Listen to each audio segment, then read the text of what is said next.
In more rural parts of New England, a strange legend began to develop around a stretch of woodlands as Hunger Hill. It is a place where nothing grows, a place that stays gray and solemn, even on the brightest and warmest of days, filled with rotting, gnarled trees and long, pale grasses that seem to sway on a non-existent breeze. Many would argue that it is a place that exists in a darkness of its own. It is a legend mostly known to paranormal enthusiasts and those interested in the many mysteries and hidden creatures surrounding New England. It is a story that is also known to the inhabitants of the small town that have long since lived under it, but one that they avoid talking of from fear. People report bizarre phenomena when visiting the area. Cameras malfunction when trying to take pictures, often being damaged irreparably soon after. If you travel deep enough into the woods, you will know when you get to Hunger Hill, there are no animals that live near the area. Animals such as dogs that find themselves in that area go into a state of hysteria. They tug at their leash, trying desperately to lead their owners away. There have been some cases of dogs becoming so frenzied near the area that they have bolted into the trees, only to be found later entangled in the branches by their leash, having hanged themselves in their panic to flee. It gets its unusual name from a torrid history, one as equally shrouded in shadows and darkness. In the land of phantoms, Hunger Hill was long since considered the threshold to the spirit world. It was a plain that seemed to writhe and seethe with such an unseen evil that the native tribes refused to settle anywhere near it.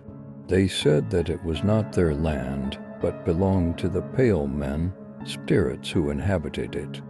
In the early 17th century, a Puritan family settled there, composed of a father, a wife, 2 daughters, and 3 sons. They were good and God-fearing people who only wanted to build a better life for themselves in this new world. They refused to believe in any spirits or evil that dwelt within the area, believing that God would protect them from such heathen beliefs. But as they soon learned, God had abandoned those parts of his creation long ago. After a bitter winter, the family were all found slaughtered within their house. They were described as being set upon by a wild beast of sorts. Their bodies were covered in horrific wounds and teeth marks much smaller than any bear or wolf, but as powerful to have bitten down to the bone.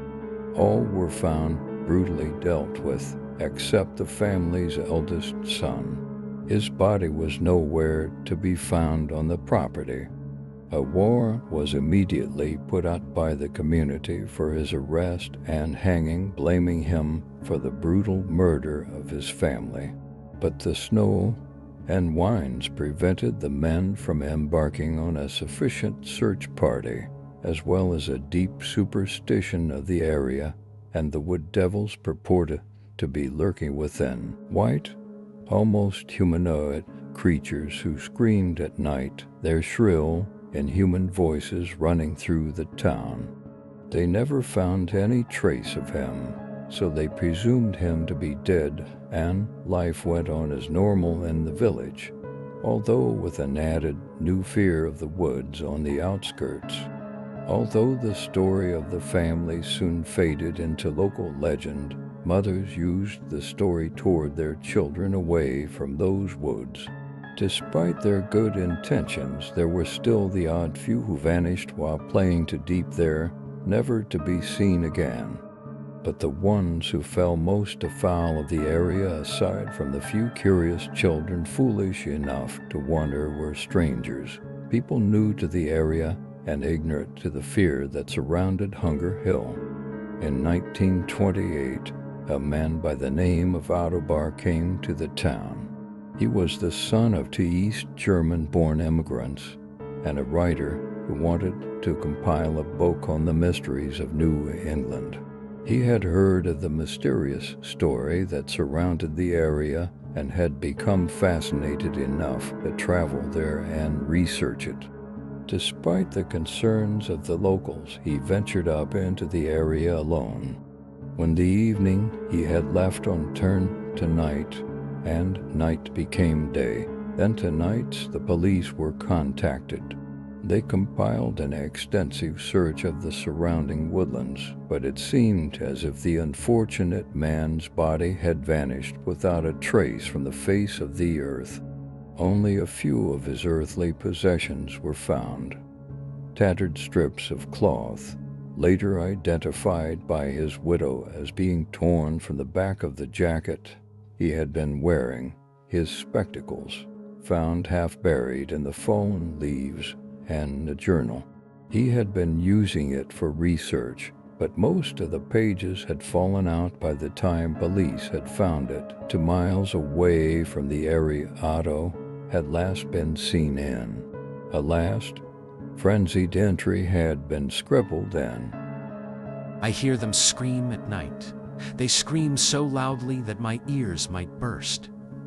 I scream now too, in hopes that God might save me from this place, but nothing is the same. I have passed the same tree 5 times now, but I am still no closer to the village. It has been 3 days now. Food and water is rapidly becoming scarce. The hideous man roots, I see their forms dance between the trees, pale shadows. During the day, they whisper terrible things to me. God, why won't they stop screaming? The police determined that the unfortunate man, unfamiliar to the area, had become lost and delirious, eventually succumbing to the elements before being picked off by the woodland predators. The investigation was eventually closed due to lack of evidence and the fact that Barr was not a local and therefore less priority to look for, leaving no consolation to his grieving widow or family. But the most famous incident came in 1983. In the years that have followed, it has almost become as legendary as the family of settlers who perished there. It had become the stuff of hushed ghost stories in the drunken corners of taverns and in high school locker rooms across New England.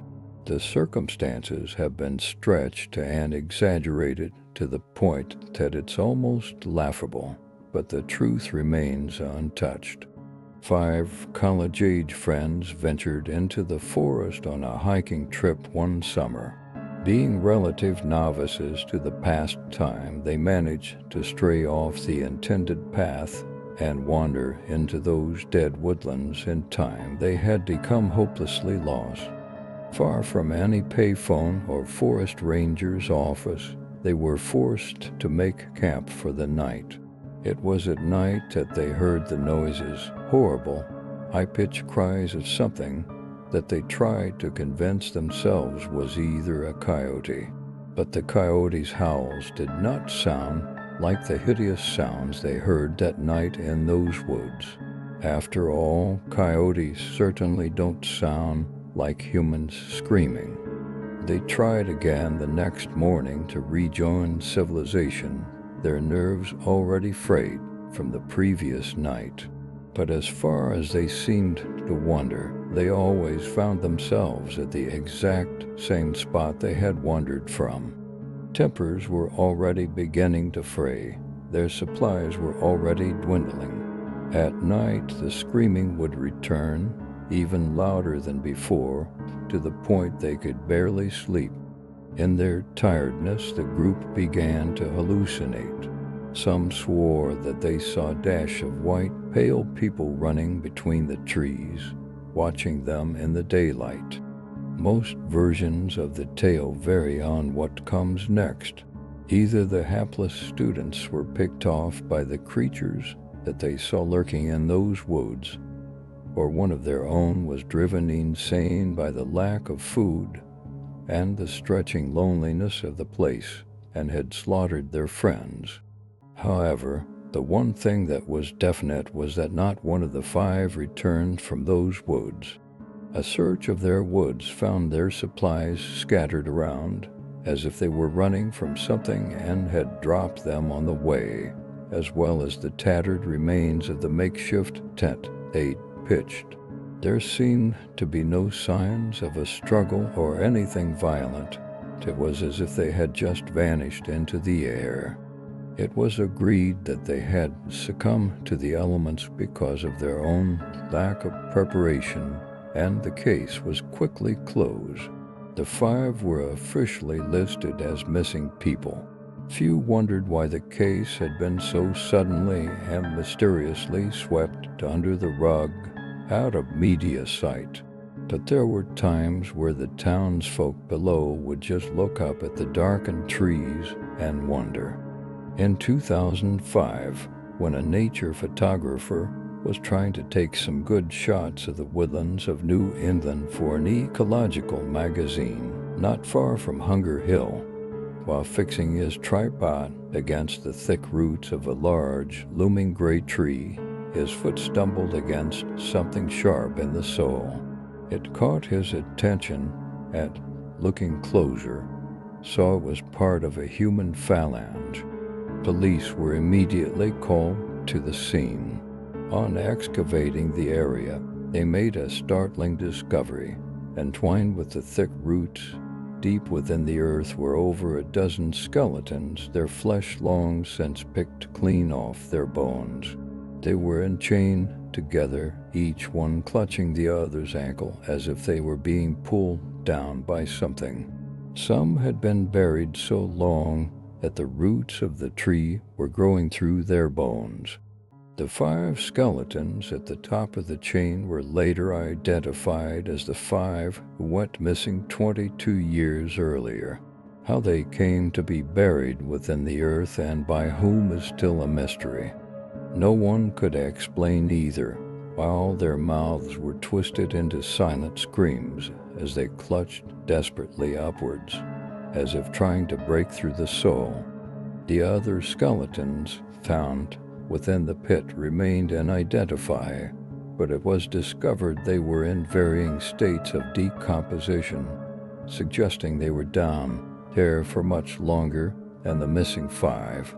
Some were even dated back to the 17th century. The chain stretched 12 feet into the earth, taking more than a week to be uncovered. Entangled with the adults were several smaller skeletons, ones that were obviously those of children. Due to the bizarre circumstances, the authorities kept the discovery to avoid disturbing the local community. The missing persons case was quietly reopened, where it remains until this day.